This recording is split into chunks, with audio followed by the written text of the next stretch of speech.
پڑے اور خواب میں ان کی آواز بلند ہوئی تو گھر میں آواز گونجی.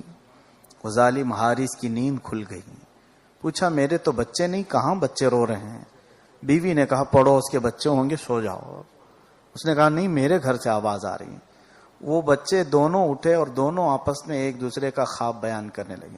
میں نے بھی ابا کو دیکھا, میں نے بھی ابا کو دیکھا, اور گلے لگ کر رو رہے تھے. ان کی ہچکیاں بند رہی تھی. حارث کی بیوی مناتی رہی سو جاؤ سو جاؤ. اس کو شک ہوا. وہ اٹھا اپنے گھر کے کمروں کی تلاشی لینے کے لیے. اس کمرے میں آیا تو دیکھا گدے پر یہ دونوں بچے حسین چہرے والے لیٹے رو رہے ہیں. یہ آتے ہی ان کو اٹھا کر پوچھتا ہے تم لوگ کون ہو؟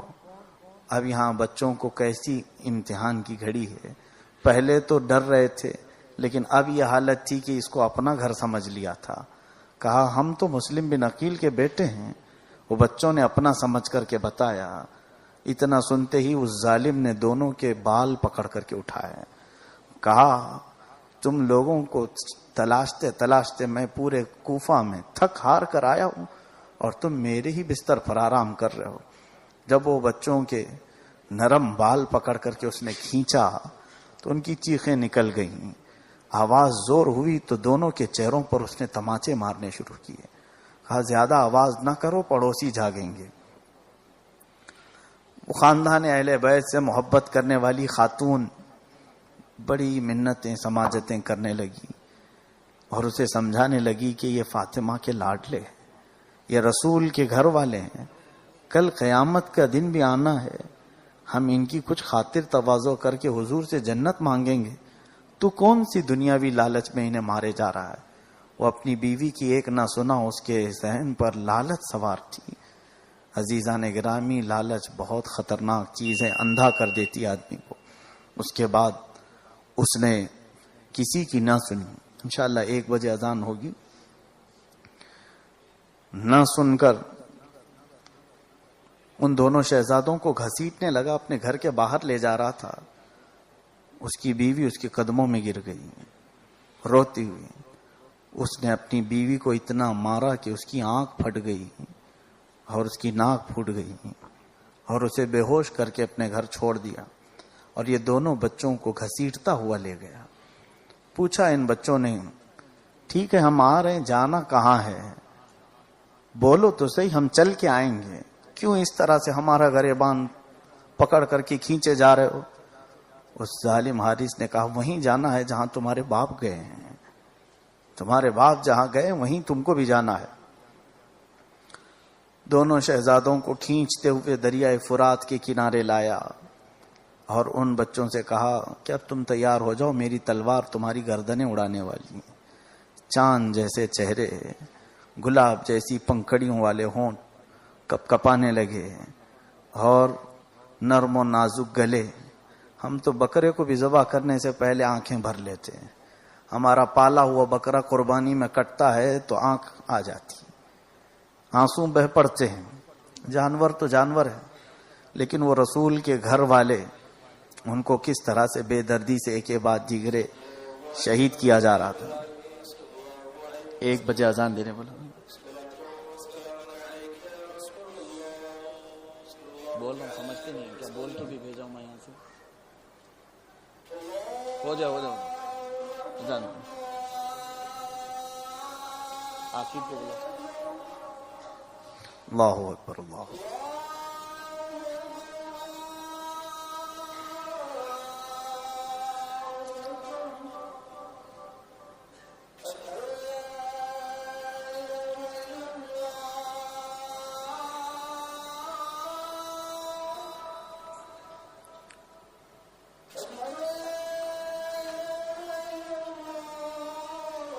تم کو بول کے بھیجو پھر اللہ.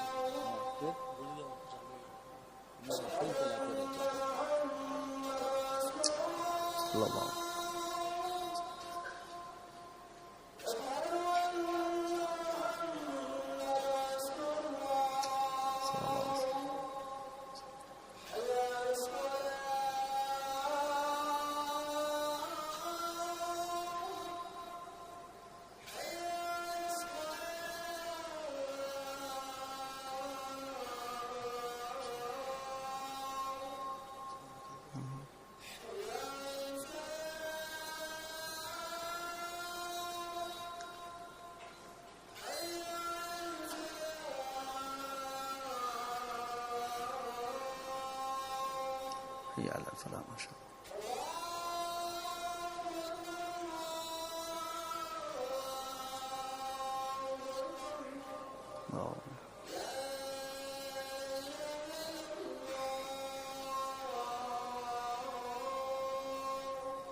لا الہ الا اللہ محمد صلی اللہ علیہ وسلم.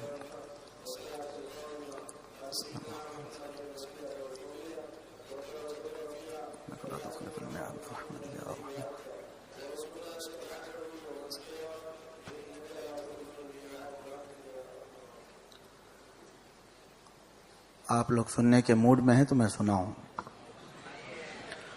بھائی بیمار آدمی جب سنانے کو تیار ہے تو صحت مند لوگوں کو اور بھی بیٹھنے کے انتظار میں ہونا چاہیے. اور یہ کبھی کبھار ہم سنتے ہیں بیٹھتے ہیں. اور میری طرف سے اجازت بھی ہے, جسے بھی بھاری لگے وہ بغیر کسی تکلف کے جا سکتے ہیں, اپنی ضروریات پوری کریں. انشاءاللہ العزیز جمعہ کی نماز ہم قائم کریں گے جیسے ہر جمعہ ہوتی ہے. سیدنا امام حسین رضی اللہ تعالیٰ عنہ کا ذکر خیر ہے. حضور پاک صلی اللہ علیہ وسلم اور ان کے اہل بیت پر ایک بار درود شریف پڑھ لیں. اللہم صلی وسلم علی سیدنا محمد معدن الجود والکرم وعلیہ الکرام ابن الکریم مبارک وسلم صلاۃ دائمۃ سرمدا ابدا. امام مسلم بن عقیل کے یہ دو ننھے سے شہزادے, ان کا قصور کیا تھا, ان کی غلطی کیا تھی؟ یہ کس سے لڑائی لے سکتے تھے, کس سے پنجہ آزمائی کر سکتے تھے؟ کچھ بھی نہیں. لیکن دشمنی کبھی کبھار ایسی ہوتی ہے کہ گھر کے ہر ذرے سے بھی دشمنی ہو جاتی ہے. آدمی انتقام کے آگ میں کبھی ایسا جلتا ہے کہ اس سے ریلیٹڈ ہر چیز سے وہ نفرت کرنے لگ جاتا ہے.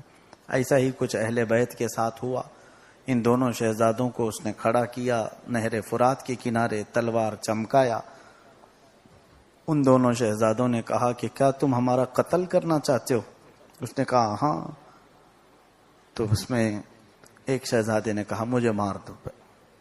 بڑے شہزادے کہنے لگے میرا قتل کر دو.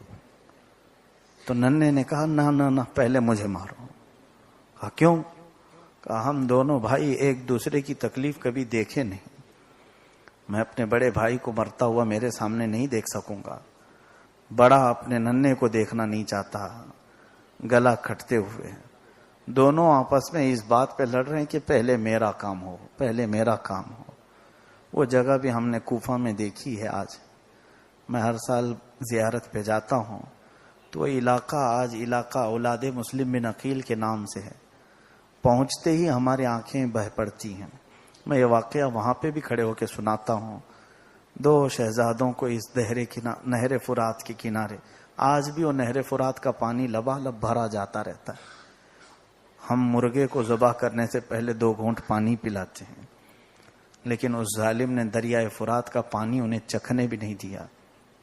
ایسی حالت میں جب وہ آپس میں بحث کر رہے تھے کہ پہلے میرا خاتمہ کرو, پہلے میرا خاتمہ کرو, تو اس ظالم نے چیخ کر کہا خاموش ہو جاؤ, یہ بحث کا وقت نہیں, تم دونوں کی خواہش پوری کرتا ہوں.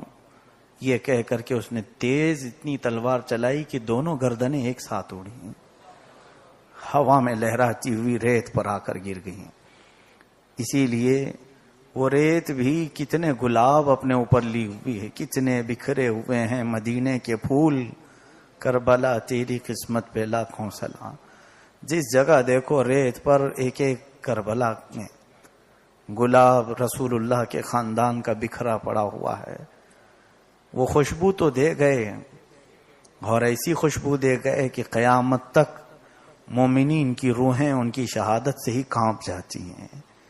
آج حیرت ہوگی آپ کو, ہندوستان میں برہمن قوم ہے, جانتے ہیں آپ, اور وہ کٹر ہندو پرست ہیں. لیکن برہمن میں بھی آپ تحقیق کر کے دیکھ لینا, ایک جماعت ہے حسینی برہمن کہلاتی ہے.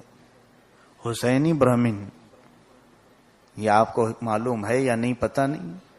برہمن قوم میں بھی ایک حسینی برہمن ہے. ان کے بارے میں میں نے تاریخ میں پڑھا ہے کہ یہ ہندوستان سے گئے تھے امام حسین کی مدد کرنے کے لیے. ہندو تھے, کافر تھے, کربلا کے بارے میں, لیکن پہنچے نہیں تھے, نہ کربلا کی جنگ میں تھے. کئی دنوں بعد پہنچے واقعہ سب ختم ہو گیا. لیکن کہنا یہ چاہتا ہوں کہ جس کے دل میں ایمان نہیں وہ بھی رسول کے گھر والوں سے اتنی عقیدت رکھتا ہے، اتنی محبت رکھتا ہے. ان ظالموں کے دل کیسے پتھر ہو گئے تھے. یہ دنیاوی لالچ ہے جو آنکھوں کو اندھا کر دیتی ہے. یہ آئے ہوئے مسافر دین حق کے راہی خبر پہنچانے سے پہلے ہی کوفہ میں اپنی جانیں اللہ کے سپرد کر گئے.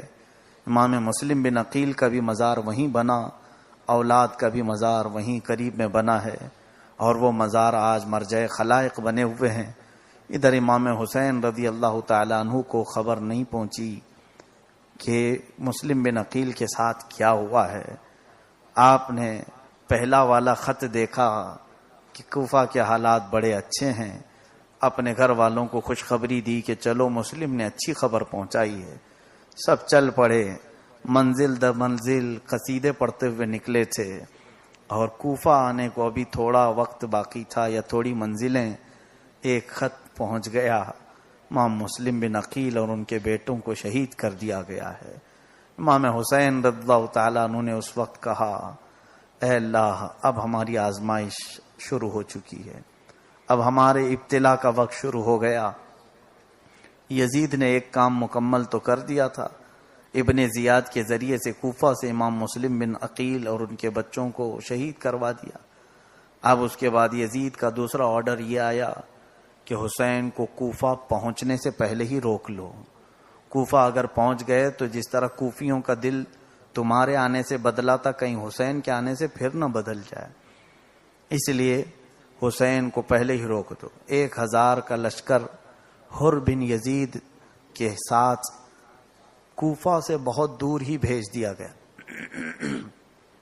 حر بن یزید حضرت امام حسین کو سامنے آ کر کے روک لیا. کہا کیوں روک رہے ہو؟ کہا ہمیں بھیجا گیا ہے کہ آپ کوفہ کی طرف نہ جائیں. روکتا گیا. آپ نے کہا تو ٹھیک ہے چھوڑو، میں دوسری طرف جاتا ہوں. تو وہ ادھر لے جاتا، کبھی ادھر لے جاتا. اس کے بعد یہ کئی دن تک چلتے رہے. پھر محرم کی پہلی تاریخ شروع ہو گئی.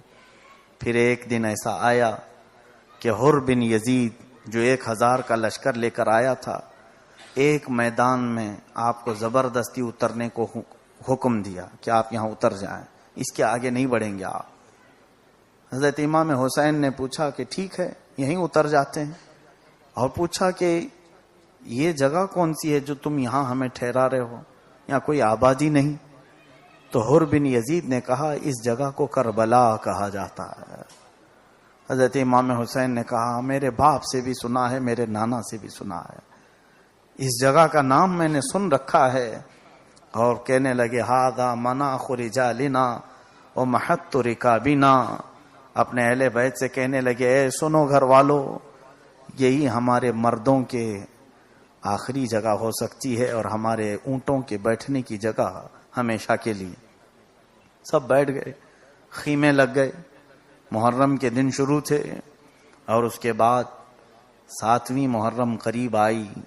امام حسین رضی اللہ تعالیٰ عنہ سوچتے رہے. پھر ان کو بلا کر کہتے ہیں کہ دیکھو میں آپشن دیتا ہوں، یا تو تم مجھے یزید سے ملنے دے دو، جا کر کے میں اس سے معاملات کر لوں، سمجھاؤں اس کو، یا تو پھر مجھے کسی سمندر کے کنارے چھوڑ دو، میری وجہ سے تم سب کا ہاتھ خون سے نہ رنگے.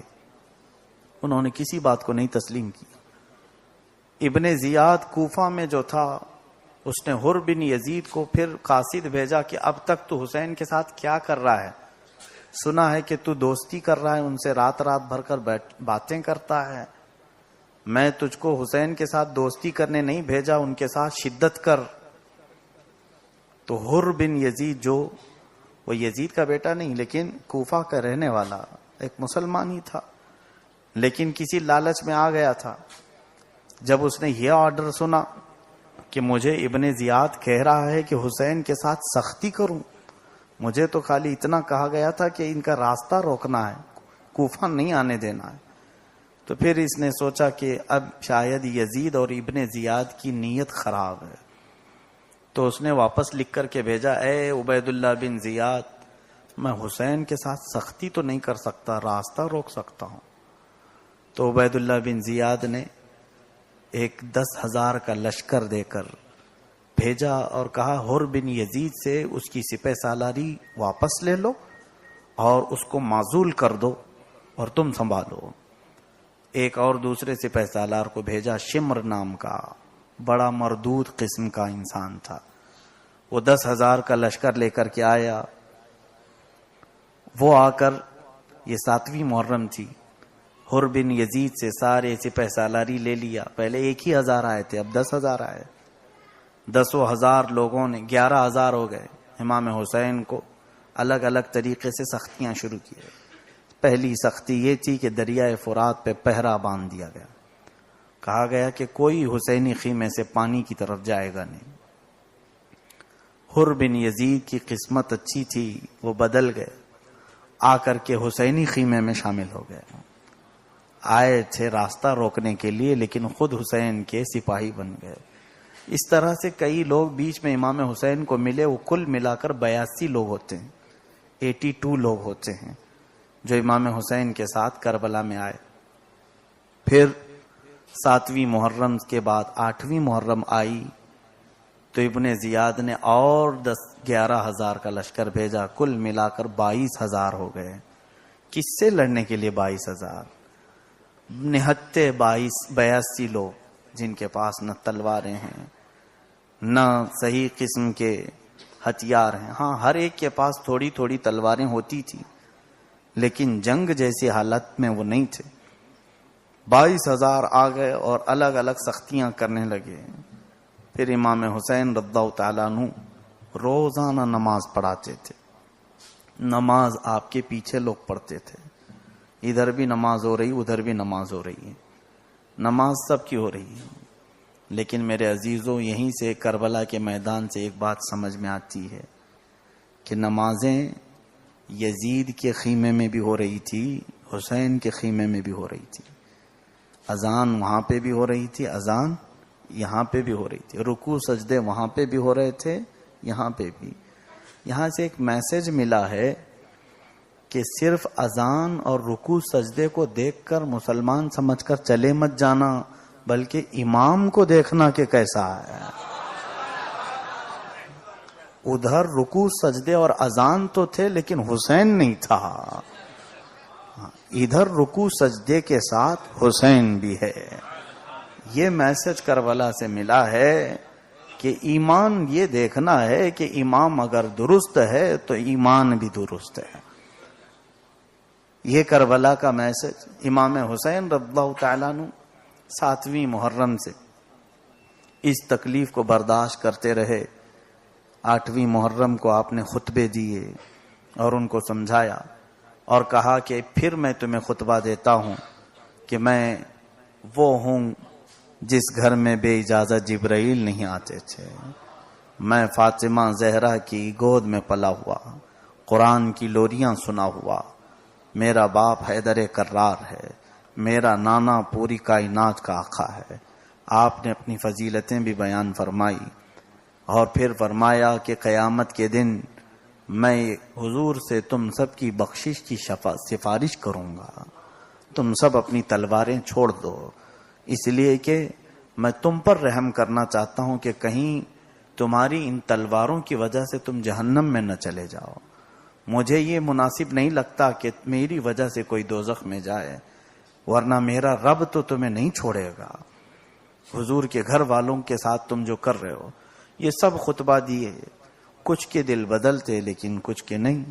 لالچ بھری ہوئی تھی، یزید کی طرف سے بڑے بڑے تحفے نذرانے وہاں آ رہے تھے، لیکن بعض روایات یہ تک بتاتی ہیں کہ ان کے لیے ہر طرح کا گوشت بھی وہاں آتا تھا، چاہے وہ کتے کا گوشت ہو کہ بکرے کا گوشت ہو، ہر طرح کا گوشت کھانے والوں کو کہاں خطبہ سمجھ میں آئے گا؟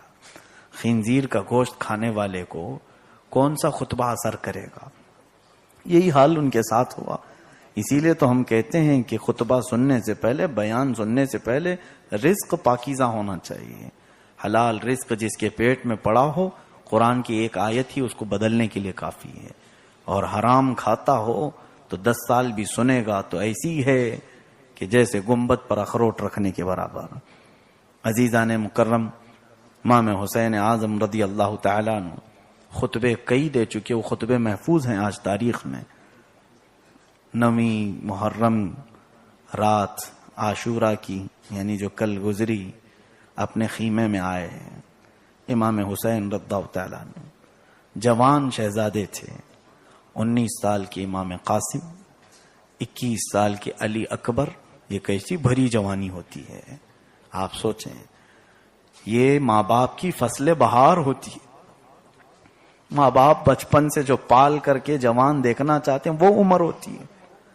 اس عمر میں نوجوان اچھا لگنے لگتا ہے، ماں اس کے صحرے کے سپنے سجا بیٹھتی ہے، اس کو دولہا دیکھنے کی تمنا باپ بھی کر بیٹھتا ہے نوجوان بچے کی۔ خیمہ حسین میں ایسے کئی دولہے تھے، سب کو بلایا حسین نے، خیمے کے پیچھے لے گئے۔ عورتوں کو چھوڑو، تم سب کو سمجھاتا ہوں۔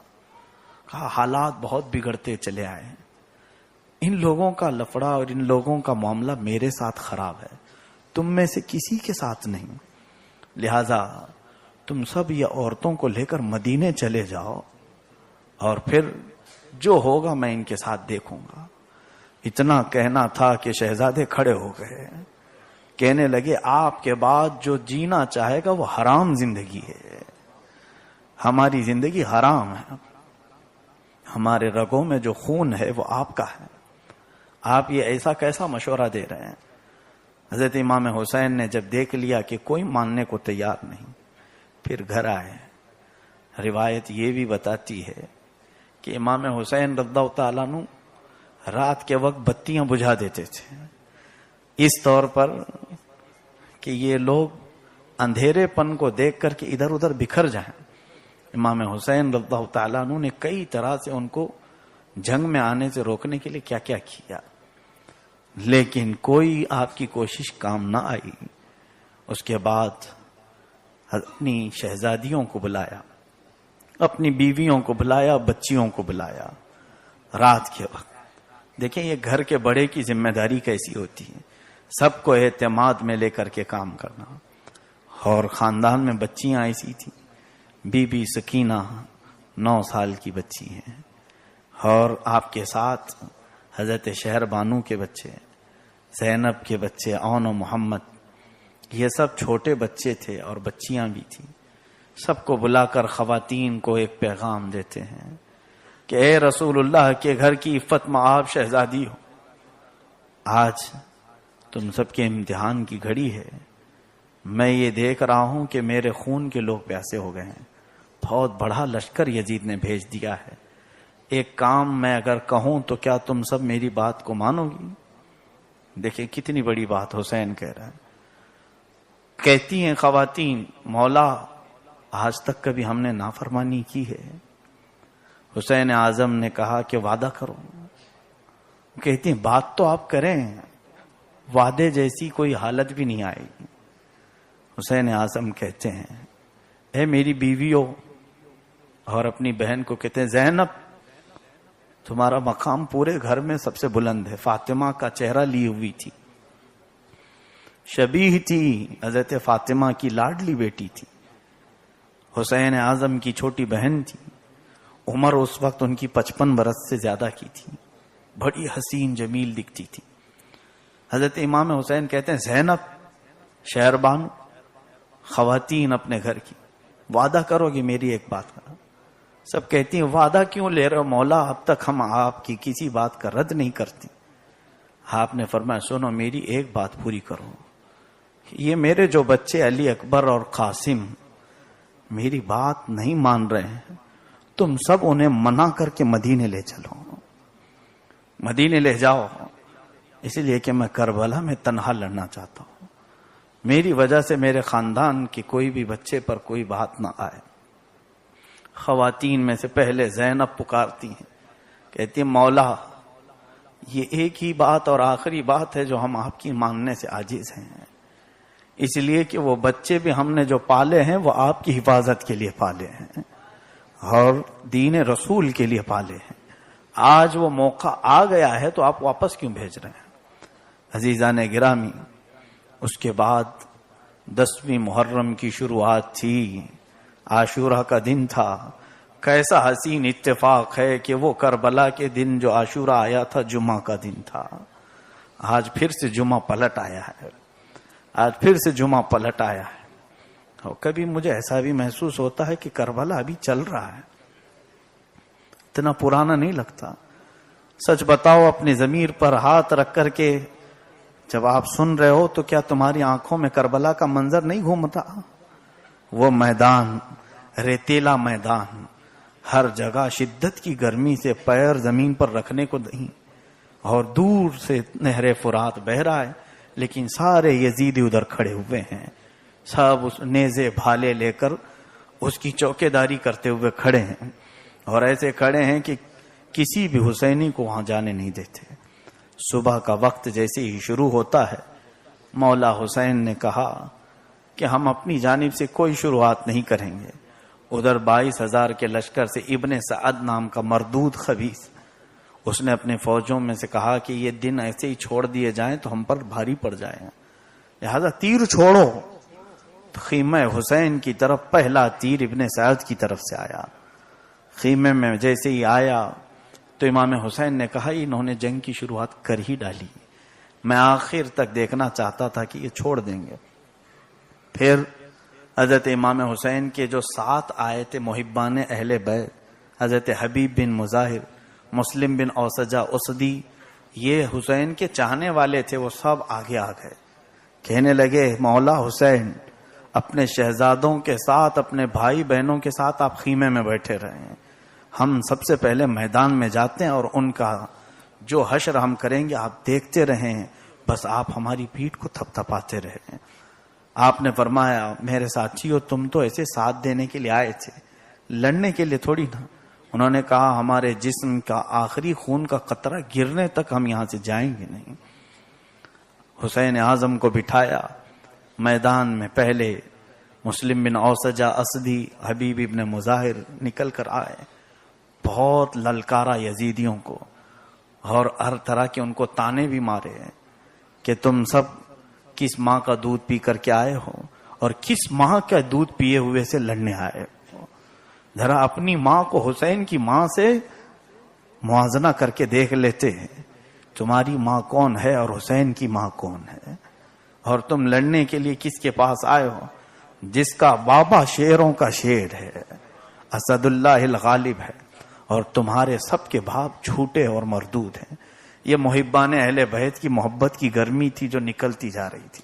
سب سنا ڈالا یزیدیوں. یزیدی آئے, مقابلہ کرتے رہے, اور مقابلہ ایسا کہ دو بدو ہوتا رہا.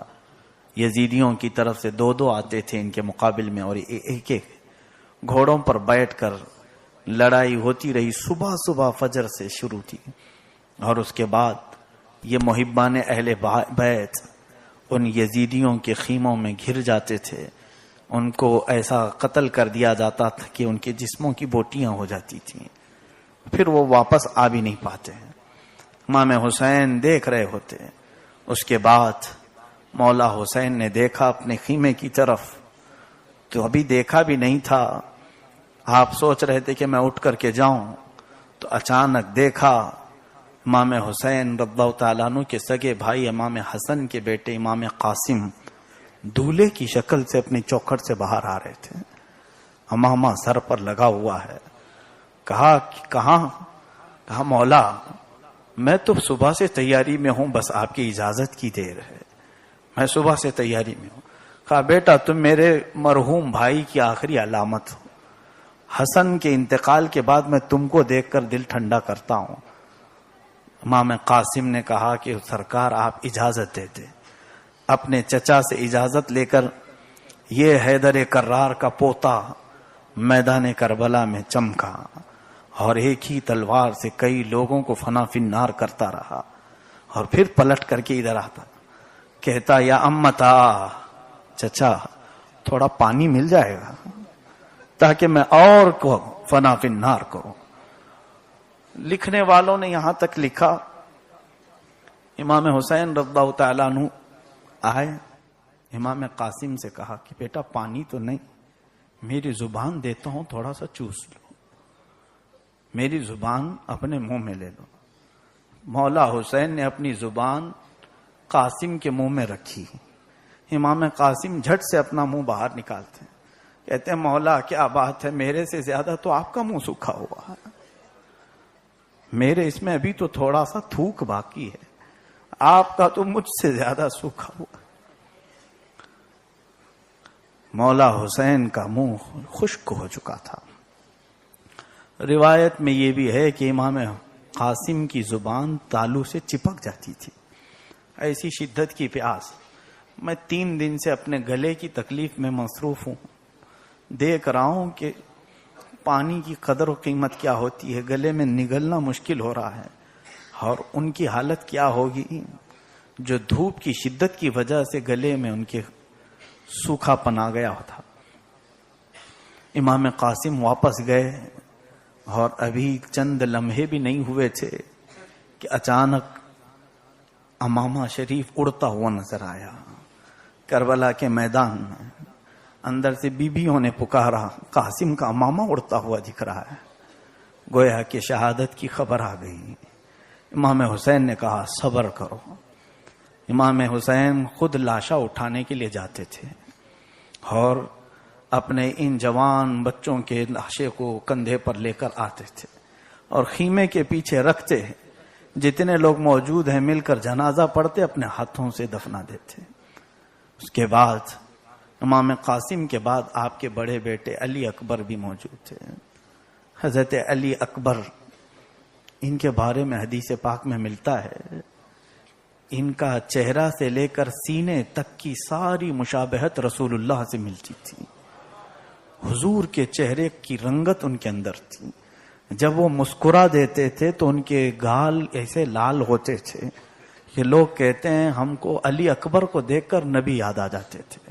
مدینے والے اکثر علی اکبر کو شبیہ رسول اللہ کہتے تھے. علی اکبر اپنے بابا کے پاس آئے, کہا کہ بابا آپ اپنے ہاتھ سے امامہ پہنا دیں. وہ کیسا وقت ہوگا ہم اپنے گھروں میں اپنے بچوں کی شادی میں امامے پہناتے ہیں, وہ بابا حسین جنگ کے لیے امامہ پہنا. مائیں بلائیں لیتی ہیں برات نکلنے سے پہلے کہ بیٹا میرا برات لے کر کے جا رہا ہے دولہا بن کر. وہ ماؤں پر ہزاروں سلام جو میدان کربلا میں جانے کے لیے بچوں کے اتارے نکالتی تھی. اندر سے بی بی شہر بانو آ کر کے اپنے بچے کو کہتی ہیں اللہ نظر بد سے بچا ہے. یہ نہیں کہہ رہی کہ ظالموں سے بچا ہے. یہ الفاظ ہر ماں اپنے بچے کو دولہا بننے کے وقت کہتی ہے, اللہ میرے بیٹے کو نظر بد سے بچا ہے. حسین کی بیوی اندر سے کہتی ہیں علی اکبر کو نظر بد سے بچا ہے, بڑا خوبصورت لگ رہا ہے. رسول پاک کا امامہ پہن کر کے نکلا ہے.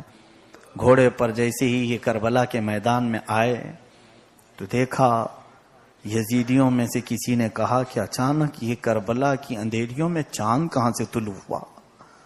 ان لوگوں نے ابھی اس چہرے کی برکت دیکھی کہاں تھی. اس کے بعد آپ نے للکار کے بلایا. واقعات بڑے تفصیل ہے, میں کتنا سناؤں, ہمت اور جذبات ساتھ نہیں دیتے.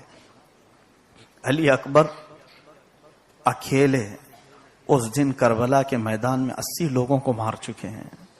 ہے آج میں اپنے قوم کے نوجوانوں کو پکاروں, 21 سال کی مردانگی تمہاری تو محلے کوچوں میں گزر جاتی ہے, بے حیائی کے کاموں میں گزرتی ہے. اس علی اکبر نے دین کے لیے کیسی طاقت جمع کی تھی. تمہارے جیم کرنے کے بعد بھی وہ طاقت نہیں آئی جو دین مصطفیٰ کے کام آ سکے. لیکن وہ علی اکبر کئی دن کی پیاس برداشت کرنے کے بعد بھی 80 لوگوں پر بھاری نظر آتا. یزیدیوں میں سے کسی نے پکارا ایک ایک کر کے جاؤ گے تو شام تک ہر ایک کو کاٹتا رہے گا, ایک ایک کر کے نہ جاؤ تو تنہا ایک شیر کو 200 کتوں نے گھیر لیا. اور اس کے بعد تیر ایسے برسائے کہ فرماتے ہیں علی اکبر کے جسم میں 1 انچ بھی جگہ باقی نہیں تھی, اتنے تیر نہ. اور اس کے بعد یہ رسول اللہ کا شہزادہ جو چاند جیسی چمک پورے کربلا میں چھوڑ رہا تھا, اچانک گھوڑے سے نیچے آیا, تیر پورے جسم پر لگے ہوئے. ایسا لگا کہ جیسے چاند ٹوٹ کر کے زمین پر گرا ہے. یقیناً وہ فاطمہ کا چاند ریت میں گر گیا تھا. ظالموں نے اتنا ہی نہیں کیا، حسین کے آنے سے پہلے ہی علی اکبر کا گھوڑا لیا اور اس گھوڑے پر بیٹھ کر علی اکبر کی لاش پر دوڑانے لگے. لیکن گھوڑا ایک قدم بھی آگے نہیں بڑھتا تھا. جانور اہل بیت کا احترام جانتے تھے. یزیدیوں نے اپنے گھوڑے لائے، علی اکبر کے جسم پر گھوڑے دوڑانے لگے. گھوڑے اتنے دوڑ گئے تھے کہ مولا علی اکبر کا جسم چپک گیا تھا. امام حسین اپنی چادر میں سمیٹ کر کے علی اکبر کے لاشے کو لائے تھے اور اپنے خیمے کے پاس پھر لا کر کے جنازہ پڑھایا اور دفنایا. یہ رسول کے خاندان والوں کے ساتھ جو تماشا یزیدیوں نے کیا. اسی لیے میں نے کہا کون سا ایسا دل ہے جو داستان کربلا سے آنکھیں نم نہیں کرتا؟ کون سا ایسا مسلمان ہے؟ ظالم شیعہ اگر ماتم کرتے ہیں تو یہ ان کا حصہ ہے. حسین کا اگر اصلی غم ہے کسی کو تو اہل سنت کو ہے. ہم کو اصلی غم ہے اس لیے کہ ہمارا سرمایہ گیا ہے، ہماری آبرو لوٹی ہے، ہماری عزتیں گئی. لیکن حسین کے لیے ہمارے دل میں جو عقیدت و محبت کا جذبہ ہے وہ سچا ہے. علی اکبر کی لاش کو دفن کرنے کے بعد مولا حسین آئے گھر میں، اپنی تیاری میں تھے. عباس علمبردار اپنے سگے بھائی آتے ہیں، کہتے ہیں مولا تھوڑی دیر رکیں. اندر سے آپ کے علی اصغر کے رونے کی آواز بہت دیر سے آ رہی ہے. 6 مہینے کا بچہ لے کر کے ساتھ میں آئے تھے. کہا کیوں رو رہا ہے بچہ؟ کہا کہ آپ کی اہلیہ محترمہ کہہ رہی ہیں کہ ان کے سینے کا دودھ سوکھ گیا. بچے کو پینے کے لیے دودھ سینے میں نہیں ہے. آپ اندر خیمے میں گئے، پوچھا اپنی زوجہ سے کیا بات ہے؟ آپ کی اہلیہ محترمہ کہتی ہیں یہ لو بچے کو، اس کو بھی ہم کربلا میں لے آئے اور میری طرف سے ایک مشورہ ہے، یزیدیوں کو یہ بچہ دکھائیں کہ یہ تو تم سے جنگ لڑنے نہیں آیا، تو تلوار اٹھانا بھی نہیں جانتا ہے، اس کو پانی دے دو باقی کسی کو مت دو. مولا حسین اپنے اس بچے کو گود میں لے کر نکلے اور یزیدیوں کو دکھانے کے لیے گئے. کہا کہ دیکھو یہ بچہ ہے میرے پاس، ثبوت کے لیے چاہو تو دیکھ لو، بولتا بھی نہیں ابھی، 6 مہینے کا ہے، اس کو چند گھونٹ پانی ڈال دو، قیامت کے دن میرے نانا کے ہاتھ سے حوض کوثر پلاؤں گا. ایک ظالم شمر بن یا خولی نام کا، اس نے اعلان کروایا اپنے فوجیوں کو کہ پلاؤ حسین کے بیٹے کو ایسا پانی کہ دنیا یاد رکھے. تو ادھر سے ایک تیر برسایا گیا اور علی اصغر کے سیدھے گلے میں آ کر لگا. ایسے لگا کہ وہ تیر گلے کی دوسری طرف نکلا. کتنا چھوٹا سا بچہ. آج میں بھی دیکھتا ہوں ہمارے گھر میں چھوٹی بچیاں ہیں، چھوٹے بچے ہیں. میں دیکھا ہوں کہ مچھر بھی اگر بچے کو کاٹتا ہے تو ہم گھبرا اٹھتے. ہمارے بچوں کو بخار آ جائے تو ہم سینے سے لپٹا لیتے. مولا حسین تمہاری عظمتوں کو سلام. بچے کے گلے میں حلقوم میں اتنا بھاری تیر چلا گیا ہو اور آپ کی آنکھوں سے آنسو نہیں. اور بچہ چیخ کر اپنے باپ کو ایک بار دیکھا اور اس کے بعد پھر کبھی نہیں پوچھا. حسین اعظم کی چہرے پر خون اچھل کر کے آیا تھا. آپ نے بارگاہ رب العزت میں کہا مولا یہ بھی نذرانہ قبول کر لے تیرے دین کی حمایت کے لیے. یاد رکھو مسلمانوں، اس اسلام میں حسین کا خون بسا ہوا. کون ہے جو اسلام کو مٹا سکے گا؟ لائے ایسی قربانیاں. حسین اعظم ہلکے ہلکے قدموں سے خیمے تک آئے، اپنے بچے کو چادر میں چھپائے. اندر سے بی بی نے آواز دی کیا پانی پلایا؟ حسین نے کہا ہاں. اب تیرا بچہ کبھی پانی نہیں پوچھے گا، اب تو پانی کی فکر ہی چھوڑ دے، تیرا بچہ اب کبھی پانی نہیں پوچھے گا. مولا حسین نے دکھایا اور کہا صبر کر لے جا کہ فاطمہ کے گھر کی کنیز ہے، رسول کے گھر کی تو آل ہے. اپنے بچے کو خیمے کے پیچھے دفن کر دیا. آج بھی وہ علی اصغر کی قبر مرکز خلائق بنی ہوئی ہے, مرجع خلائق بنی ہوئی ہے. ہم کربلا کبھی جاتے ہیں دبے قدموں سے. سچ بتاؤں اتنے سال مسجد میں امامت کرنے کے بعد بھی علی اصغر کی قبر پہ کھڑے ہونے کی مجھے ہمت نہیں ہوئی. سوچا کہ کس طرح سے کھڑے ہو جاؤں. کیا سوچتے ہوں گے یہ ننھے علی اصغر, میں نے تو خون بھی پلا دیا اسلام کو, اور تم نے تو 5 منٹ کا وقت دینے کو بھی حساب میں لگا دیا ہے. تم لوگ 1 گھنٹہ کام کرتے ہو تو دین کا حساب میں لگا دیتے, تم تو تسبیح بھی گن گن کر کے پڑھتے ہو. شرم سی آتی ہے کربلا جانے کے بعد. عظیم قربانیاں, عظیم قربانیاں. عباس علمبردار یہ حالات دیکھ کر برداشت نہ کر سکے کہ پانی کو اس قدر ترسانا جانوروں کے لیے بھی جائز نہیں, انسانوں کے لیے کیسے ہو سکتا ہے. تو آپ نکل پڑے, کہا میں جنگ کر کے آؤں گا اور پانی لے کے آؤں گا اور مولا کو اور ان کے گھر والوں کو پلا کر رہوں گا. آپ مشکیزہ لے کر کے نکلے تھے فرات اور سب کو چیرتے پھاڑتے گئے اور پانی بھر بھی لیا اور لے کر کے نکلے. کہا فتح ہے عباس کی, گھر کی بچیوں کو پانی پلا کر کے رہوں گا. جب واپس نکلے تو یزیدیوں نے پکارا عباس کو پہنچنے نہ دینا, اگر یہ پہنچ گیا تو حسین کے ساتھ پھر 1 مہینہ لڑنا پڑ سکتا ہے اور بھاری پڑ جائے گی جنگ. تو یزیدیوں کی پکار کے بعد کسی نے آ کر کے حضرت عباس کے بازو کو کاٹ دیا. سیدھا ہاتھ کٹا تو دوسرے ہاتھ سے مشکیزہ اٹھایا, وہ بھی ہاتھ کاٹا تو مشکیزہ دانتوں میں چبا لیا, لے کر کے دونوں کٹے ہوئے بازو. پھر بھی پلانے کی ہمت تھی گھر والوں کو, لیکن اس مشکیزے کو چھلنی چھلنی کر دیا. پانی بہ گیا تو نیچے گر گئے. کہا ہار گیا عباس, پھر سے ہار گیا, پانی نہیں پلایا. کوئی ظالم آیا اور آپ کی گردن مبارک کو الگ کیا. حسین اعظم آئے, خیمے کی طرف دیکھا, اب کوئی بھی بچہ نہیں تھا, کوئی جوان نہیں تھا. ایک بھائی تھا عباس, وہ بھی جا چکے. آئے ان کا لاشا اٹھا کر کے یوں اپنی کمر کو پکڑ کر کے کہتے ہیں الآن انکسر ظہری, اے مولا ابھی میری کمر ٹوٹی, اس لیے کہ عباس میری کمر کی ہڈی تھے, اب میری کمر ٹوٹی. عباس علمبردار کو وہیں دفن کیا. یہ سب لاشیں کربلا میں آج بھی دفن ہیں. مولا حسین اپنے گھر آئے. حسین اعظم رضی اللہ تعالیٰ عنہ تھکن سے کتنے چور چور ہوں گے, لیکن اب بھی آپ بیٹھنے کو تیار نہیں. اس کے بعد اپنے گھر میں آ کر اپنی کنیز سے کہتے ہیں جاؤ پرانا صندوقچہ زینب کے پاس رکھا ہے, اس میں ایک پرانا کرتا ہے, جبہ ہے, وہ اٹھا لاؤ, لیکن زینب کو کہنا مت. تو وہ کنیز گئی اور صندوق کھولا, جبہ اٹھائی, چھپا کر کے لا رہی تھی. زینب نے پوچھا کیا لے جا رہی ہوں؟ سوچا مولا نے تو منع کیا, کیا کہوں. زور سے پوچھا تو بتا دیا حسین جبہ منگوائے. کہا لا میں لے جاتی ہوں. لے آئی اور لا کر کے حسین اعظم کے پاس پیش کرتی ہے, جبہ آپ نے منگوایا؟ کہا ہاں یہ جبہ میں نے منگوایا.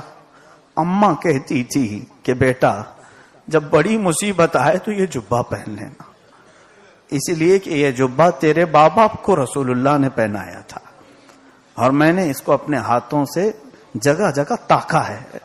حسین اعظم نے جب یہ کہا تو کہا اماں نے مجھے وصیت کی تھی زینب جب حسین پر کبھی کوئی آفت آئے وہ بھول جائے تو پہنانا. آج دونوں اماں کی وصیت پر عمل کرتے ہیں. سیدہ زینب نے وہ جبہ پہنایا جو شیر خدا کا تھا, اور اس کے بعد جعفر طیار کا سلہ تھا اور رسول پاک کا امامہ تھا. ذوالفقار حیدری ہاتھ میں تھی, اور اب سارے تبرکات کا مجموعہ خاندان اہل بیت کا آخری چشم و چراغ حسین اعظم جس سے ہماری جانیں وابستہ ہیں, وہ حسین جس سے ہماری روح وابستہ ہے, وہ حسین جو سمندروں کا بھی بادشاہ, خشکیوں کا بھی بادشاہ, ہم سب کی امانت. جب اپنے اہل بیت کی طرف آخری بار دیکھ کر باہر نکلنے لگے تو بیبیوں کی آوازیں نکلی. پوچھا مولا کس کے سہارے چھوڑ جا رہے؟ ایک بیمار زین العابدین ہے, آپ نے منع کر رکھا تھا بیٹا تیرے سے میری نسل چلے گی, تجھ سے نسل چلے گی تو نہ جانا, خواتین پوچھنے لگیں تو حسین نے یہی کی بات کہی، اللہ اور اس کے رسول کے بھروسے چھوڑ جا رہا۔ نکلے اور جیسے ہی ذوالجناحین پر بیٹھے، ان کا پیارا گھوڑا تھا ذوالجناحین جو کبھی نافرمانی نہیں کرتا تھا، آپ بیٹھ گئے۔ یہ آخری منظر ہے کربلا کا، توجہ سے سنیں۔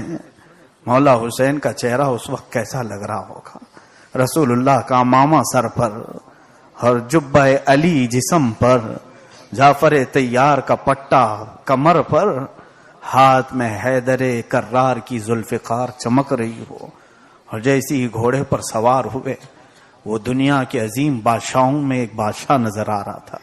اسی لیے تو میرا غریب نواز پکارا ہے شاستس، بادشاہستس۔ تم کیا سمجھتے ہو کہ کربلا میں لٹ گیا؟ نہیں، وہ تو دنیا میں جتنے بھی آئیں گے ان سب شاہوں کو بنانے والا بادشاہ ہے۔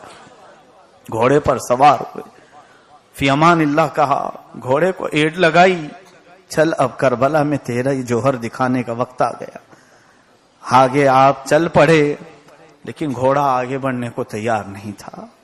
آپ نے پھر اس کو برچھی ماری، پوچھا ذوالجناحین تو کبھی میری نافرمانی نہیں کیا، آگے بڑھ۔ پھر آپ دیکھا گھوڑا آگے نہیں بڑھتا، اتر کر کے دیکھا تو بی بی سکینہ پیروں کو پکڑے بیٹھی ہوئی تھی، ذوالجناحین کے پیروں کو پکڑے بیٹھی تھی۔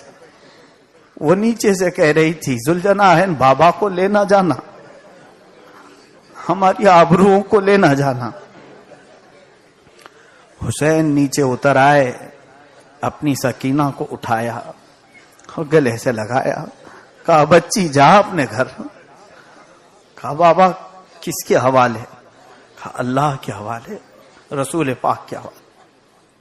ایک اور عجیب بات میں آپ کو سناؤں، جب مکہ سے امام حسین نکلے تھے، ابھی دیکھیں آپ، حسین اعظم کربلا میں آئے اور جا رہے تھے، جانے کے بعد یزیدیوں کو پھر سے ایک خطبہ سنایا، وہ خطبہ بھی کام نہ آیا۔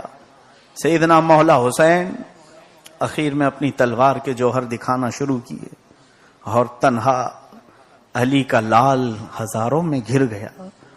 وقت جمعہ آ گیا، اور یہی وہ وقت تھا جب ہر جگہ سے اذانوں کی آوازیں گونج رہی تھی، اور نواسہ رسول جنگ میں گھرا ہوا تھا، ہر طرح سے تلواریں تیریں برسائی جا رہی ہیں، اور امام حسین ہر تیر کو نکال کر پھینکتے ہیں، کبھی پیچھے پلٹ کر کے دیکھتے خیمے میں کوئی ہے، کوئی نہیں آتا تھا۔ کون تھا؟ سب کے بعد امام حسین آئے تھے۔ اس کے بعد یزیدیوں نے کہا کہ حسین کو روکنا ہوگا، اس کو کوئی چیز روک نہیں سکتی۔ اس کے بعد تھکان سے کئی مرتبہ نیچے گر گئے، پھر گھوڑے پر سوار ہوئے۔ اچانک کان میں اذان کی آواز آئی، سامنے کفار کی طرح شقی دل رکھنے والے یزیدی، یہ تمام بدبخت، میں امام شافعی کے مسلک کے مطابق ان سب کو کافر سمجھتا ہوں، اگرچہ امام اعظم ابو حنیفہ کا مسلک اور ہے۔ ظاہر سی بات ہے اہل بیت کو اس طرح سے کاٹنا۔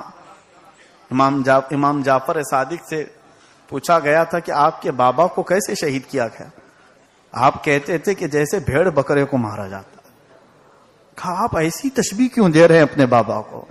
اس لیے کہ بھیڑ بکرے کو جب مارا جاتا ہے تو اسے پانی بھی پلایا جاتا ہے، اور اس کو لٹایا بھی جاتا ہے، پیر بھی باندھے جاتے ہیں، لیکن بابا کے ساتھ ایسا نہیں ہوا۔ پھر آپ کیوں تشبیہ دے رہے ہیں بھیڑ بکرے کی طرح ہمارے بابا کو شہید کیا گیا؟ کہتے ہیں ایک کام تم دیکھنا، جب بھی بکرا ذبح ہوتا ہے، کسائی کاٹنے والا کاٹتا ہے، سامنے کھڑا ہوا کوئی منع نہیں کرتا۔ میرے باپ کے ساتھ ایسا ہی ہوا، کاٹنے والے کاٹ رہے تھے اور دیکھنے والے دیکھ رہے تھے، تماشا دیکھ رہے تھے۔ امام حسین اچانک رک گئے، ذوالجناحین سے کہا اے پیارے گھوڑے تو ہٹ جا، تو ڈھال بن جا میری، میں 2 رکعت نماز ادا کر لوں۔ یہ حسین اعظم کا آخری وقت ہے۔ سوچو اے مسلمانوں، وہ حسین جس کو مدینہ اپنا پیارا وطن نہیں روک سکا، جس کو مکہ نہیں روک سکا، جس کو علی اکبر کا قتل اور شہید ہونا نہیں روک سکا، جس کو عباس علمبردار کے بازو کٹے ہوئے نہیں روک سکے، علی اصغر کے چھوٹے سے ننھے بچے کی جان نہیں روک سکی، اس حسین کو جنگ میں آنے سے زینب، سکینہ اور خواتین اہل بیت کی بے یاری نہیں روک سکی، پھر کس چیز نے روکا تلوار نیچے رکھنے؟ وہ اللہ کی یہ نماز تھی، اس نماز نے روک دیا تلوار نیچے رکھنے کے۔ مجھے بتاؤ کہ تم کو کون روکتا ہے نماز؟ تم کو کون روکتا ہے نمازوں سے؟ اس حسین کو علی اصغر کی موت نے نہیں روکا، اس حسین کو علی اکبر اور قاسم کی موت نے نہیں روکا۔ تمہارے آس پاس کون سی تلواریں لہرا رہی؟ حسین سجدے میں چلے گئے، شمر نام کے ظالم نے آپ کے سر مبارک پر تلوار رکھی اور دنیا والوں کو پکارا، گواہ رہنا یزید کے پاس، کہنا کہ حسین کا گلا میں نے الگ کیا ہے، اور یہ کہتے ہوئے ذبح کر دیا۔ انا للہ و انا الیہ راجعون۔ تو نہ رہتا تو نہ رہ جاتی صداقت اے حسین، کلمہ شہادت ہے تیری شہادت اے حسین، کلمہ توحید ہے تیری شہادت اے حسین۔ حسین اعظم رضی اللہ تعالیٰ عنہ کو سجدے میں جاتے ہوئے تو دیکھا، لیکن اٹھتے ہوئے پھر کسی نے نہیں دیکھا۔ آج بھی زمین انتظار میں ہے کہ ایسا کوئی سجدہ آئے، ایسا کوئی سجدہ آئے۔ حسین کی شہادت کے بعد اب حالت کیا ہونی چاہیے میں آپ کو بتاؤں۔ مکہ مکرمہ سے نکلتے ہی جیسے ہی حضرت امام حسین کے قافلے کو یہ خبر ملی تھی کہ امام مسلم بن عقیل شہید ہو گئے کوفہ میں، تو ان کی ایک بچی بھی تھی، بیوی بھی تھی امام مسلم بن عقیل۔ امام حسین نے امام مسلم بن عقیل کی بچی کا دل رکھنے کے لیے سونے کی بالیاں کان میں پہنائی۔ بابا کا انتقال ہو گیا کوفہ میں اس کے، اور ماں کو بھی بالیاں پہنائی، صبر رکھو۔ بچی بالیاں پہن کر کے اچھل کود کرنے لگی۔ بابا کا انتقال ہو گیا کوفہ میں، اور یہاں چھوٹی سی تھی، اور اس کے بعد جس دن حسین کا سر کٹا، سکینہ اپنی اماں سے کہتی ہے جس کا باپ مرتا ہے اسے بالیاں پہنائی جاتی، میرا بابا بھی چلا گیا، مجھے کان کی بالیاں کوئی پہنائے گا؟ اسی اسنا میں یزیدی ظالم شمر جس نے حسین کا سر الگ کیا تھا، وہ آیا اور بی بی سکینہ کے بال پکڑ کر کھینچا اور ان کے کانوں کو کھینچتے ہوئے کہا کہ میں تجھے بالیاں پہناؤں؟ سکینہ نے کہا کہ تیرے سینے پر میں جہنم لکھا ہوا دیکھ رہی ہوں۔ اتنا سن کر کے وہ گلابی رخساروں پر اتنے تماچے مارا کہ ننھی 9 سال کی سکینہ کے ہونٹ سے خون جاری ہوا۔ سیدہ زینب نے اپنے دوپٹے میں چھپا لیا اپنی اس بچی کو۔ حضرت سکینہ بار بار پوچھتی پھوپھی، اپنی پھوپھی سے اور اپنی اماں سے، ہم کب جائیں گے مدینہ؟ ہم کب جائیں گے؟ پوچھتی خواتین اب کیا کرو گی مدینہ جا کر کے؟ کہتی ہیں رسول پاک کو سنا تو دوں گی کہ ان کے نواسے سے کیا ہوا، ان کی امت نے کیا کیا۔ وہ بچی تھی، بڑی بڑی باتیں کرتی تھی۔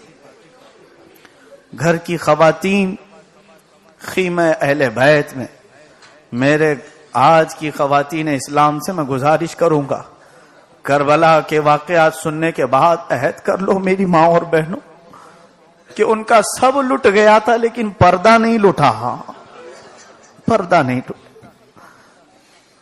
یہاں سے آرڈر آیا کہ ان سب کے ہاتھوں میں ہتکڑیاں پہنا کر دمشق لے چلو، حسین کا سر بھی لے کر یزید کے پاس پہنچو۔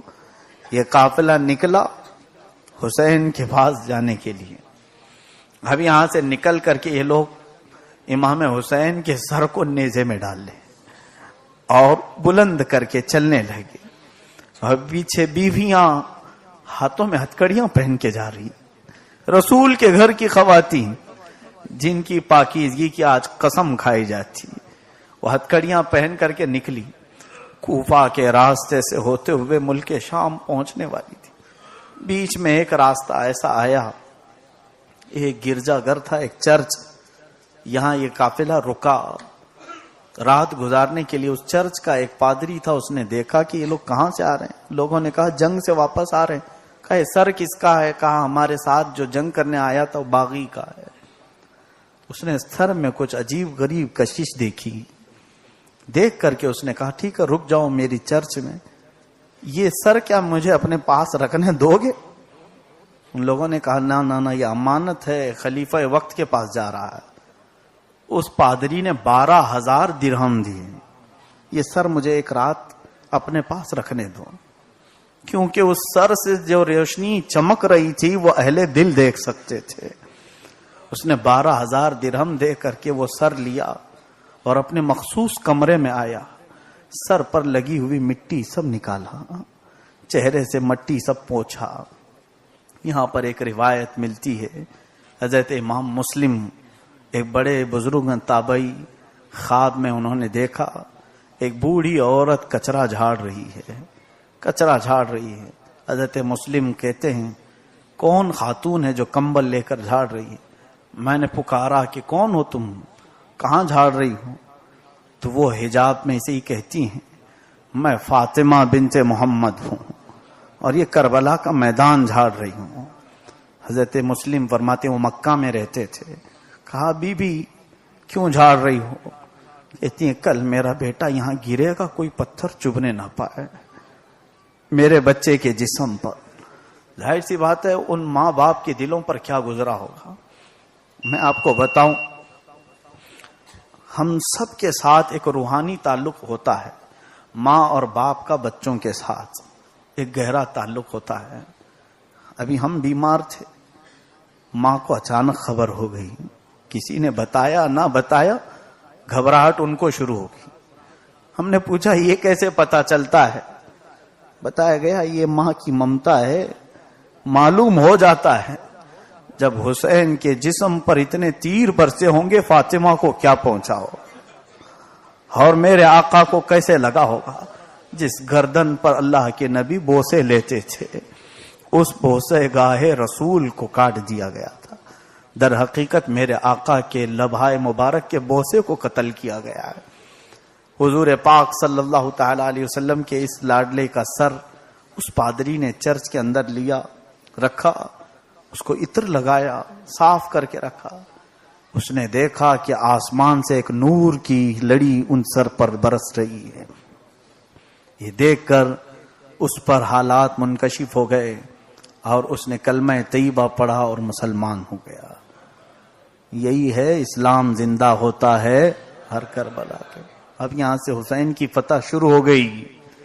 ہم تو زندہ رہ کر کسی کو مسلمان نہ بنائے، وہ شہید ہونے کے بعد مسلمان بنا رہے، اس لیے کہ اس عیسائی نے دیکھ لیا کہ کیا کیا اس سے عجائب نکل رہے۔ امام حسین صبح وہاں سے چلے قافلہ کو لے کر کے، دیکھا کہ وہ جو نیزہ جس میں سر امام رکھا ہوا تھا ایک آدمی لے کر کے چلتا تھا، وہ اچانک زمین میں دھس گیا، اچانک زمین میں دھس گیا، کیونکہ یہ لوگ صبح سورج نکلنے سے پہلے سفر کرتے تھے، 3-4 بجے کے بیچ۔ دھس گیا اور جتنے لوگ مل کر کے اکھاڑنا چاہ رہے ہیں اکھڑ نہیں رہا تھا اور آگے نہیں بڑھ رہا تھا۔ وہ یزیدی پریشان ہوئے، خواتین جو تھیں ان سے آ کر کے کہا کہ تمہارے بابا کا سر آگے نہیں جا رہا۔ سیدہ زینب کو کہا گیا، بی بی زینب کبریٰ رضی اللہ تعالیٰ عنہ کہتی ہیں دیکھو خاندان میں سے کوئی چھوٹا تو نہیں۔ سب دیکھا گیا تو بی بی سکینہ نہیں تھی، قافلے میں نہیں تھی، ان کو ڈھونڈنے کے لیے پیچھے بھیجا گیا۔ وہ بات یہ ہو گئی تھی کہ وہ قافلے سے ہٹ کر کے ایک اونچی ٹیلی پر جا کر سو گئی تھی اور وہاں پر ان کو نیند لگی تھی۔ ڈھونڈنے والے جب چل کر کے چلے سیدہ زینب اور دوسرے، تو دیکھا ننھی سکینہ ایک خاتون کی گود میں سوئی ہوئی ہے اور کھلکھلا کر کے باتیں کر رہی ہے۔ باتیں کر رہی ہیں زور زور سے سنا رہی ہیں. تو جب یہ پکارتی ہیں سکینہ تو وہ اٹھ کر کے وہاں سے آئی. پھر وہ خاتون نظر نہیں آئی. زینب نے پوچھا تو یہاں کیسے آئی؟ کس عورت کے پاس آئی؟ کون تھی وہ عورت؟ کہا پھوپھی وہ فاطمہ زہرا تھی، رسول اللہ کی شہزادی تھی، مجھے گود میں اٹھا لیا تھا. کہا کیا سنایا؟ کہا بابا کیسے شہید ہوئے سنا رہی تھی. میں سنا رہی تھی ننا علی اصغر کیسے شہید ہوا. یہ حالات میں دادی کو سنا رہی تھی. فاطمہ زہرا سنتی تھی اور مجھے بوسے دیتی تھی، کہتی تھی گھبرانا مت بیٹی، تو آ جائے گی میرے پاس. یہ واقعات دل ہلا دیتے.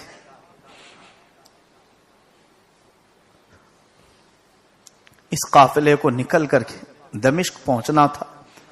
دمشق جب آئے تو دمشق میں لوگوں کو معلوم نہیں تھا کہ کس کا سر آ رہا ہے. ہاں اتنا معلوم تھا یزید کے ساتھ جو لوگ لڑنے کے لیے آئے تھے ان کو مار دیا گیا. یہ نہیں بتایا گیا تھا کہ حسین کو مارا گیا. تو سب گھر کی چھتوں پر لوگ کھڑے تھے، جشن کا ماحول تھا. سر حسین جلوس کی شکل میں آ رہا تھا. یہ جو علم اور ڈھال لے کر کے لوگ نکلتے ہیں وہ یزیدی کارنامے ہیں. لوگ آج حسینی بن کر کے نکالتے ہیں. عجیب بیوقوفی ہے. حسینی کبھی کسی سر کو نیزے میں ڈال کے نکلے گا؟ میں تو ان پنجوں وغیرہ کو دیکھ کر کے افسوس کرتا ہوں یہ کیوں یزیدیوں کا دور یاد دلاتے ہیں. میرے حسین کا سر اس طرح سے کھمبے میں ڈال کر لوگ لے کے گئے تھے. اور دمشق جب پہنچے بھیڑ جمع تھی، ڈھول بج رہے تھے اور لوگ ان کو دیکھنے کے لیے آ رہے تھے. جیسے ہی یہ قافلہ قریب پہنچا ایک بوڑھی عورت آئی. بوڑھی عورت کھانا پانی کچھ چیزیں لے کر آئی. ان عورتوں میں آئی جن کے ہاتھ ہتھکڑیوں سے بندھے ہوئے تھے. بوڑھی عورت ان کو کھانا پانی دینے لگی. حضرت زینب پوچھتی ہیں تو کون ہے؟ وہاں سے یہاں تک کوئی ہمیں کھانا نہیں پوچھ رہا تھا، تو کھانا کھلا رہی. وہ عورت کی آنکھیں کمزور ہو گئی تھی، بڑی عمر کی ہو گئی تھی، 80 سال کے قریب. کہنے لگی کہ میری عادت ہے میں قیدیوں کو کھانا کھلاتی ہوں، مجھے کوئی روکتا نہیں ہے. اور سنو میرا نام فضہ ہے، میں فاطمہ زہرا کی خدمت کیا کرتی تھی، کنیز فاطمہ ہوں. اسے یہ معلوم نہیں کہ یہ قافلہ کون سا ہے. بوڑھی کھانا کھلاتی رہی. سیدہ زینب کھاتی رہی. اس کے بعد پوچھا کہ اے خاتون تمہاری کوئی خواہش ہو تو بتاؤ. کہتی کیا کروں، ہاتھ پیر بہت ڈھیلے ہو گئے ہیں. مدینہ رہتی تھی لیکن جب سے میری خاتون اور میری مالکن فاطمہ زہرا وصال کر گئی میں مدینہ چھوڑ کر دمشق آ گئی تھی. لیکن میں جب تک مدینے میں تھی حسین اور حسن کو کھلاتی تھی. اور فاطمہ کی ایک ننھی سی بیٹی تھی جس کا نام زینب تھا، میں بہت کھلاتی تھی. سنا ہے اب بچے وہ جوان ہو گئے. دعا کرو بیٹا، میں قیدیوں کو اس لیے کھلاتی ہوں کہ ایک بار پھر سے میں مدینے جا کر ان بچوں کو دیکھ لوں، ایک بار دیکھ لوں. سیدہ زینب نے کہا فضہ میں زینب ہوں اور وہ سر حسین کا ہے. تیری یہ خواہش بھی اللہ نے پوری کر دی.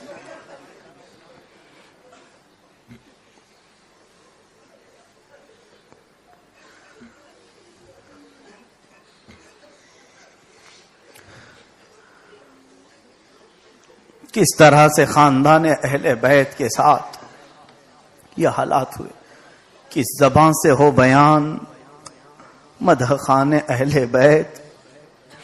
عزیزان گرامی وقار سیدہ زینب رضی اللہ تعالیٰ عنہ جب اس قافلے کے ساتھ ساتھ چل رہی تھی، ایک بوڑھے صحابی وہاں پر حضرت نعمان غالباً ان کا نام تھا، وہ آئے. وہ پہچانتے تھے کہ اہل بیت کو قیدی بنا کر کے لایا گیا ہے. حضرت سکینہ کو پہچانتے تھے. چہرہ دیکھ کر کہنے لگے لگتا ہے بیٹی تو حسین کی بیٹی ہے. کہا ہاں بابا کیا بات ہے. کہا کوئی حاجت ہو بیٹا میں کچھ کروں تمہارے لیے. سکینہ نے کیا حاجت مانگی سنو. امت کے غیور افراد 9 سال کی بچی ہے قیدی ہے. یہ تو کہہ سکتی تھی ہتھکڑیاں اتروا دو بابا بہت ٹائٹ ہو گئی. یہ نہیں کہا تھوڑا سونے کو مل جائے کہیں کھانے کو مل جائے. یہ نہیں کہا. کہا بابا ہمارا ایک کام کر دو گے. کہا بتا بیٹا کیا کام ہے. کہا یہ جو سر ہے میرے بابا کا جو ہمارے ساتھ چل رہا ہے نیزہ لے کر اس کو تھوڑا آگے لے جاؤ اور آگے لے جاؤ. کہا کیوں. کہا یہ سر دیکھنے کے لیے لوگوں کی بھیڑ لگتی ہے اور ہماری بے پردگی ہوتی ہے. لوگ ہمارے حجاب کو دیکھنے لگ جاتے. کٹے ہوئے حسین کو دیکھ لیں لیکن ہم جیسی خواتین کی عزت کو نہ دیکھیں. میں اپنی ماں بیٹیوں سے پوچھتا ہوں تمہیں بھی قیامت کے دن سکینہ کو منہ دکھانا ہے. سکینہ کو منہ دکھانا ہے. وہ اپنے بابا کے کٹے ہوئے سر کے ساتھ جا رہی ہیں تب بھی فکر ہے تو اپنے پردے کی فکر ہے. کہہ رہی ہے آپ صحابی رسول ہیں گھر میرے خاندان میں حسین کی اہلیاں ہیں میری اماں ہیں میری پھوپھی ہیں پردے دار خواتین ہیں. ان کے گھر میں جبرائیل اجازت لے کر آتے تھے پردہ ان کا نکلنے نہ پائے آگے کر دیں سر کو. وہ صحابی بے ہوش ہو کر گر پڑے. یہ خیال اگر کسی کے گھر میں آ بھی سکتا ہے تو رسول کے گھر میں آئے. باقی ہم جیسوں کے گھروں میں کون پردے کی حفاظت کرتا ہے. حسین کے سر کو دمشق لایا گیا یزید کے پاس. یزید کے پاس جب رکھا گیا وہاں بھی کئی شہادتیں ہو گئی. میں آخری وقت کی طرف آ رہا ہوں. یزید چھڑی سے حسین کے منہ کو لگاتا تھا کہتا تھا کہ تم سے میں نہیں کہتا اور پھر لوگوں کو تھوڑا رو کر کے بھی بتایا. اس نے مذاق کیا امام حسین کے ساتھ اور اس کے بعد وہاں سے سر مبارک کو اٹھایا گیا اور دمشق میں چند دن رکھا گیا. تو سر حسین ایک قید خانے میں رکھا گیا تھا اور اہل بیت کو بھی ایک قید خانے میں رکھا گیا تھا. یہ جتنی بیویاں تھیں آپ کو حیرت ہوگی اسی قید خانے میں اس ننھی سکینہ کا انتقال ہو گیا تھا. سکینہ جوانی نہ دیکھ سکی اور نبی کی ایک ایسی شہزادی بھی ہے جس کا نہ جنازہ باہر گیا نہ نماز جنازہ باہر ہوئی. جیل میں انتقال ہوا بیویوں نے قبر کھودی بیویوں نے دفن کیا. دمشق کی جیل میں بی بی سکینہ کا انتقال ہوا. 9 سال کی بچی جو اپنے نانا کو مدینے جا کر کربلا سنانے والی تھی سو گئی. چند دن گزر جانے کے بعد یزید نے اعلان کیا یہ خاندان والوں کو مدینہ پہنچا دو زین العابدین کے حوالے کر دو. امام زین العابدین جو ان حالات کو دیکھے ہوں سیدہ زینب دیکھی ہوں میں کہتا ہوں سب سے بڑے جگر کا کام سیدہ زینب کا ہے. اتنے سارے لاشیں دیکھی اپنے بچوں کے اپنے بھائیوں کے پھر بھی وہ کیسے صبر کی پیکر بنی رہی. آخری وقت تھا رات کے وقت یہ بیویوں کو پھر جیل سے نکالا گیا. مدینہ جانے کا قافلہ باہر کھڑا تھا. نکل کر کے یہ اب بیویاں دوپٹے سوار کر جانے لگی. سیدہ زینب پھر سکینہ کی قبر کے پاس آئی. آ کر کے کہنے لگی بیٹا تو بار بار پوچھتی تھی کب مدینے جائیں لو مدینے کا بلاوا آیا ہے کہ اب چلو گی ہمارے ساتھ. بیویاں قبر کے پاس رو رہی تھی. اسی اسنا میں حضرت عباس علم بردار کی بیوی وہ اپنے دوپٹے میں کوئی چیز چھپا کر کے لائی اور لا کر کے قبر سکینہ پر رکھتی. زینب نے پوچھا یہ کیا ہے. کہا میرے شوہر عباس علم بردار انتقال سے پہلے وہ کہہ رہے تھے، اے فضل، اپنی بیوی کو پکار کر کہتے ہیں، یہ میرے جو دونوں ہاتھ کٹے، ہو سکے تو سکینہ کو دکھا دینا کہ میں اس کے لیے پانی نہیں لا سکا۔ کیا سکینہ تو راضی ہے اپنے چچا سے؟ عباس علمبردار کی بیوی سکینہ کی قبر پر وہ حضرت عباس کے کٹے ہوئے ہاتھ رکھتی، پوچھتی ہیں، سکینہ کیا تو میرے شوہر سے راضی ہے؟ قبر سکینہ سے آواز آئی، ان کو مردہ کہنے والے مردہ ہیں۔ سکینہ کی قبر سے آواز آئی، اللہ راضی ہے، نبی راضی ہے، اور سکینہ بھی راضی ہے۔ عباس علمبردار وہ ہمیں ایسا پانی پلائیں گے جو دنیا والا کوئی پلا نہیں سکے۔ عزیزان گرامی، یہ لٹا ہوا قافلہ مدینہ طیبہ پہنچا۔ اللہ اکبر، مدینے میں قیامت کا منظر تھا۔ جو خاندان اہل بیت بڑی عزتوں کے ساتھ گیا تھا، سب کو کربلا میں چھوڑ کر آیا۔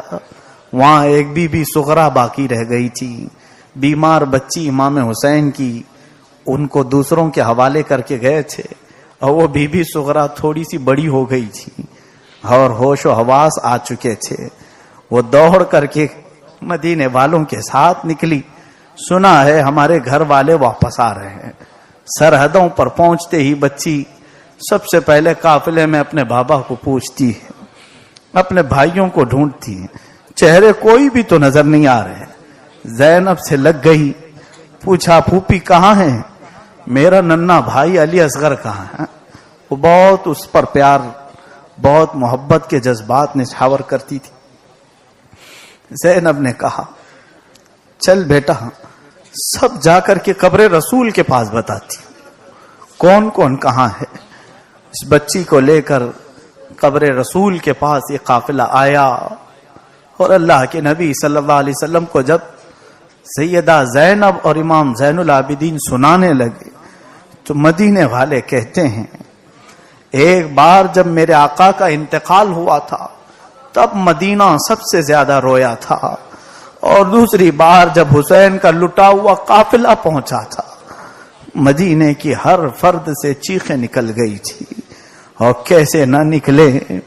یقیناً یہ داستان کربلا ہر ایک کی روح کو تڑپا دیتی، ہر ایک کے جسم میں کپ کپی طاری کر دیتی۔ آج بیان کربلا مجھ سے جتنا ہو سکا میں نے اور مولا حسین کی زندہ کرامت کو میں نے دیکھا۔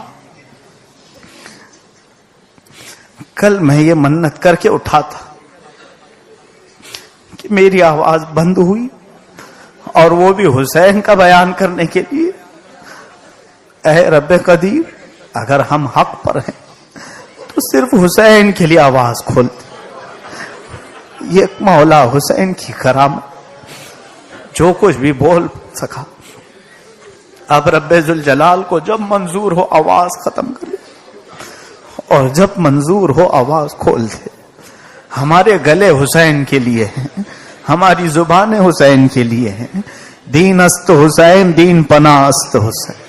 دین حسین سے ہے، دین کی پناہ حسین سے ہے۔ اے میرے عزیز نوجوانوں، کربلا کا میسج سنانے کی اب مجھ میں ہمت نہیں رہ گئی، لیکن جیسی تیسی طبیعت ہے، اب میں یہ سوچ کر کے ہی بیٹھا ہوں، اس کے بعد جانا بھی مقدر ہو تو کوئی مسئلہ نہیں، لیکن سنا کر چلا جاتا ہوں۔ اتنے سالوں سے کبھی کربلا کے واقعات میں ناغہ نہیں ہوا تھا۔ کل پہلی بار افسوس ہو رہا تھا کہ میں مولا حسین کا تذکرہ ان کے چہیتوں کے سامنے نہیں سنا پا رہا ہوں۔ حسین کو یاد کرنے والے تڑپتے رہتے ہیں حسین کو سننے کے لیے۔ مجھے کبھی ایسا لگنے لگا کہ نہیں سناؤں گا تو پورا سال بھر زنگ لگ جائے گا، روحیں بیمار ہو جائیں گی۔ اب اتنا یقین کر کے اٹھتا ہوں کہ حسین کا درد چھوڑ کر کے جا رہا ہوں، حسین کا غم چھوڑ کے جا رہا ہوں۔ یاد رکھنا، سجدوں میں حسین کی آواز آئے گی، تمہیں کربلا کی ریت تمہاری پیشانی پر چبھتی ہوئی محسوس ہوگی، اور تھوڑا تم ہاتھ بڑھاؤ گے تمہیں تلواروں کی جھنکار کی آواز بھی آئے گی۔ اس لیے کہ پھر کربلا آ چکا ہے، یزید ہر جگہ نظر آ رہے ہیں۔ ایک یزید اس وقت آیا تھا، یہاں ہزاروں یزید آئے ہوئے ہیں، لیکن ہم میں حسین کوئی دکھتا نہیں. پکارو آج حسین کو. اے حسین اعظم، آج ہماری دعاؤں میں تمہاری ضرورت ہے، ہمارے گھروں میں تمہاری ضرورت ہے. 1000 بچے پیدا کرنے سے کیا ہے، ایک حسین پیدا ہو جائے. معاشرے کو مولا ایک حسین دے دے. اے کریم خدا، ہماری سبیلیں، ہمارے کھچڑے، ہمارے نیاز، ہمارے فاتحہ، ہمارے وظیفے، محرم کے لیے ہم نے جو کچھ بھی کیا ہے، ان سب کا ثواب مولا حسین کی روح کو عطا کر.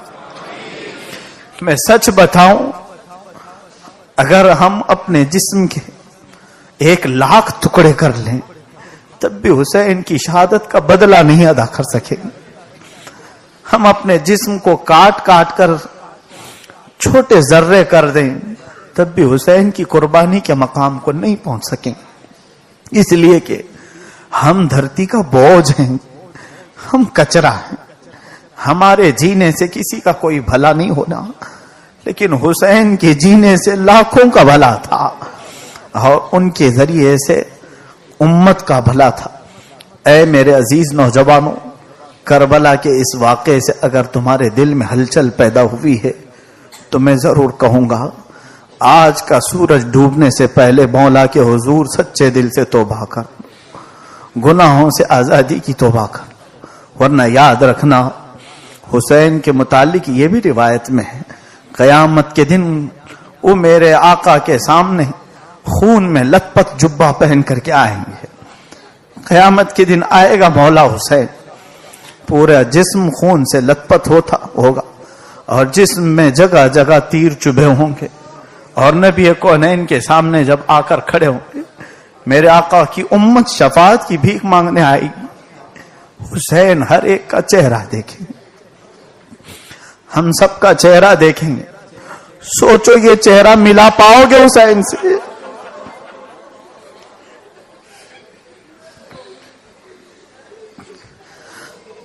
مولا مجھے ہمت نہیں حسین سے چہرہ ملانے کی. اے کریم خدا، ہماری ہمتیں جواب دے گئیں کربلا کے واقعات بیان کرتے کرتے.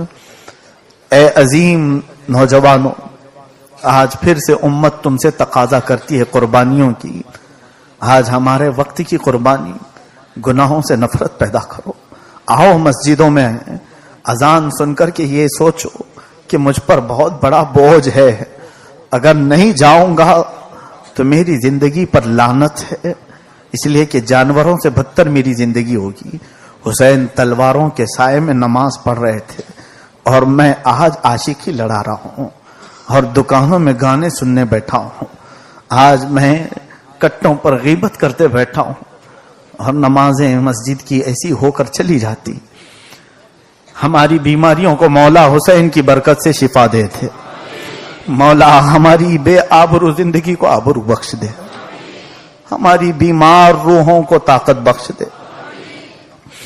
ہماری پیشانیاں جو سجدے سے مرجھا چکی ہیں، ان میں سجدوں کی تڑپ دے. اے کریم خدا، جب تک ہمارے دل میں تو نے دھڑکن باقی رکھی ہے، حسین کے لیے دھڑکنے والا دل بنا. مولا ہم سب کو عاشقان حسین میں زندہ رکھ، قیامت کے دن ان کے گروہ میں اٹھا. اے رب قدیر، ہم نے یقیناً اپنے اعمال سے بہت بدکاریاں کی ہیں، بہت نافرمانیاں کی، دن کے اجالے میں، رات کے اندھیرے میں. اے کریم خدا، یہ نافرمانی ہماری نفس امارہ کی شرارت ہے، شیطان کی بہکاوے سے. لیکن آج عاشورہ ہے مولا، اور تیرے نبی نے فرمایا قیامت بھی عاشورہ کے دن آنے والی ہے، اور وہ بھی دن جمعہ کا ہوگا.